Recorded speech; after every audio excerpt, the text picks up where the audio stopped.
The rumor spread long before the truth ever had a chance to breathe.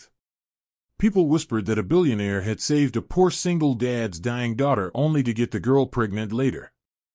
It sounded sick and cruel and strange. It sounded like something that could only happen in the shadows of a world where power twisted every kindness into a trap. But the truth, as her father learned, lived in a very different place.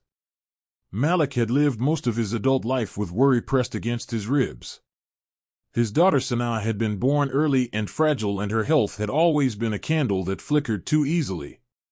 He worked long nights at a convenience store, fixed bicycles on weekends, and kept every prayer close. When her heart began failing and the doctors told him she needed a surgery that cost more than he would ever see in a lifetime, he felt the world go dim. He had held her warm hand in his cold fingers and wondered how a father was supposed to prepare to lose his child. Then came the stranger.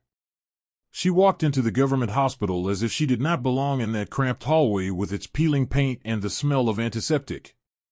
Her clothes were simple, but her posture carried quiet confidence, the kind that comes from knowing money has never been an obstacle in your path.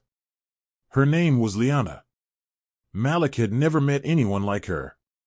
She asked the doctors about Sanaa with a steady calm, listened to every detail, then turned to Malik and said she would cover everything. He had tried to refuse. Pride was the only thing he had left. But Sanaa needed the surgery within days. So the word yes left his mouth like a surrender and yet also like a prayer being answered. The surgery saved Sanaa's life. Malik watched his daughter open her eyes again and felt something lift from his chest for the first time in years. He tried to thank Liana, but she brushed it off each time, insisting she had done nothing unusual. She visited Sanaa often and brought stories and little puzzles that the girl loved. She would sit by the bed, talking in a quiet voice that made even the nurses slow down when they passed. After the hospital stay ended, Liana seemed to disappear from sight. No phone calls. No messages. Malik assumed she had simply returned to her world. That alone would have been enough for him. She had already given their family a miracle. Then the rumors began. A nurse, careless with her words, told the janitor who told the patient's relative who told the neighbor. Malik heard the whispers one evening as he closed the shop. They said Liana had taken an interest in Sanaa because she wanted the girl for some secret plan. They said she wanted heirs. They said she would come back to claim the girl. Malik felt each rumor like a stone thrown at the quiet life he was trying to rebuild. He decided to confront her. Finding her took days. He stood outside a marble lobby far larger than any place he had ever entered. The guards eyed him with suspicion until Liana stepped out of an elevator and saw him. Her smile faded when she noticed the tension in his shoulders. She brought him into a quiet garden on the roof where the city lights glowed around them. Malik told her everything he had heard, and his voice shook with anger and fear. He said he would not allow anyone to use his daughter. He said kindness should not come with a hidden price. Liana went still. She told him the truth in a voice soft enough to seem fragile. She had saved Sanaa because someone once saved her in the same way. As a child, she had been very sick, and a stranger had paid for an operation that gave her another chance at life. Her family never learned who that person was. She had spent her adulthood searching for ways to repay what she considered a debt to the world. Then she explained the part that made the rumors twist into something ugly. She had recently learned she could not have children. Her own body would never support a pregnancy. The grief had been sharp, and she had told a few people close to her.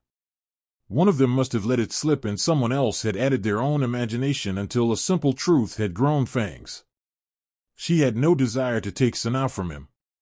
She had no plan to shape the girl into an heir. She only wished to help. That was all. Malik felt shame burn through him. He apologized again and again, but Liana shook her head. She said she understood why he came. A parent who was used to fighting for his child would never ignore a threat, even a whispered one. Their lives could have parted forever after that conversation. Instead, something changed that night. Malik no longer saw Liana as a distant giver of charity. He saw the loneliness behind her steady composure. She had wealth and comfort, but no family of her own. She lived in high places, but her heart carried a kind of quiet hunger. Over the following months she visited often. Not with grand gestures, but with small moments. She watched Sanaa learn to ride a bike again. She helped Malik fix the leaking kitchen tap. She sat with them during simple dinners and learned to enjoy the warmth of a home that did not echo with emptiness. One evening Sanaa fell asleep on the couch with her head resting on Liana's lap. Malik watched the two of them in the soft glow of the lamp and felt something settle into place. Liana looked up at him, her eyes warm yet unsure, as though asking a question without speaking it. Malik walked to the old armchair and sat down, letting his worry loosen for the first time in years. The ending of their story did not arrive with grand announcements or sudden romance. It grew slowly, like a seed planted in quiet soil. Liana never tried to replace Sanaa's mother. She simply became someone who cared deeply. Malik found himself trusting her without fear.